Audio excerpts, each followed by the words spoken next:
Hi, welcome to Navigate for Faculty, issuing academic alerts. So what is Navigate?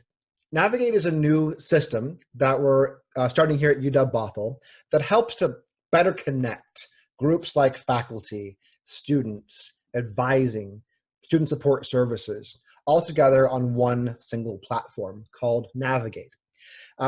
For a student, what this looks like is it's a way for them to schedule appointments with people like their advisors, or perhaps financial aid or other student support services. For advising and those student support services, they'll use Navigate to communicate with students, to make appointments with students, and perhaps most importantly, to get a complete picture of those students. So they can see things like enrollments and grades and use of services across campus and academic alerts from faculty. So from the faculty's perspective, what we use Navigate for is one, progress reports, and two, academic alerts. And I'll differentiate between those two things in a moment. And then thirdly, we can use Navigate to connect students with advisors and with other support services across campus.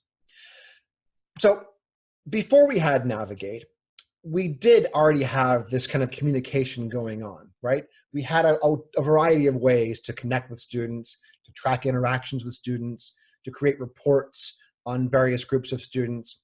But these ways were kind of split among a multiplicity of communication methods, telephones and email and Excel charts and submission forms.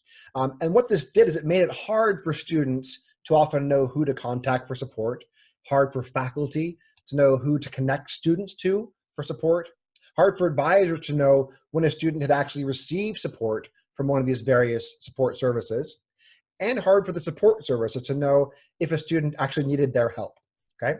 So as kind of an example of how it used to work, I want you to imagine Holly Husky, all right? Now imagine Holly Husky is struggling. She has income insecurity. And because of this, she's having housing concerns. And she also might have tuition and fee problems, and she's suffering from depression, and she's withdrawing from her peers. Perhaps she has relationship issues. As a faculty member, we might not see any of those things. We might only see that Holly is missing classes and turning in poor assignments or no assignments. So in the past, what would happen is, let's say Holly is enrolled in 3 different classes, right? And she might reach out to faculty person number 3 and say, hey, I need help in this class. And perhaps that person doesn't get back to her in a timely manner, okay? Luckily, faculty member number 2 notices that Holly is missing her class as well. And so reaches out to Holly and says, hey, you're missing my class. Can I, figure out what's going on? Can I help you? And Holly gets back and says, yes, I'm having problems. So faculty member number 2 issues what was called an early alert to the advising staff, okay? So advising reaches out to Holly, Holly gets back to them and says, here's all the problems I'm having. Advising says, aha, this is a care report issue. And so they reach out to the care team. And the care team gets things going. The care team reaches out to Residence Life and the counseling center and Holly.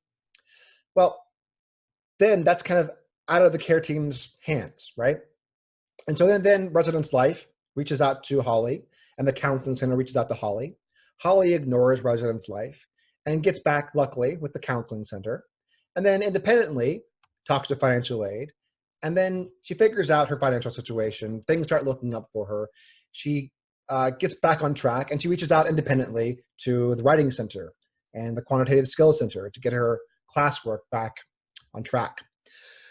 The issue is, all these various groups had some communication, but not a structured, unified communication, right? We weren't really talking to each other. And we were putting a lot of reliance on Holly to be the kind of communication hub for all these various support structures, right? So the student is the hub before Navigate, and the communication is a little kind of confusing, okay? With Navigate, we move Holly off to the side, and Navigate becomes the hub. So this confusing maze of communications kind of disappears and is replaced by direct communications from all the different spokes right into Navigate, okay? So to sum up the transition from what we had before to Navigate, then Holly was the hub. The student was the hub. Holly, the student, had to reach out for support independently, and advisors and support services didn't necessarily know who else Holly had contacted. Now, Navigate will be the hub. Support services will independently reach out to Holly, and our support is coordinated amongst the various advising staff and support services that are available.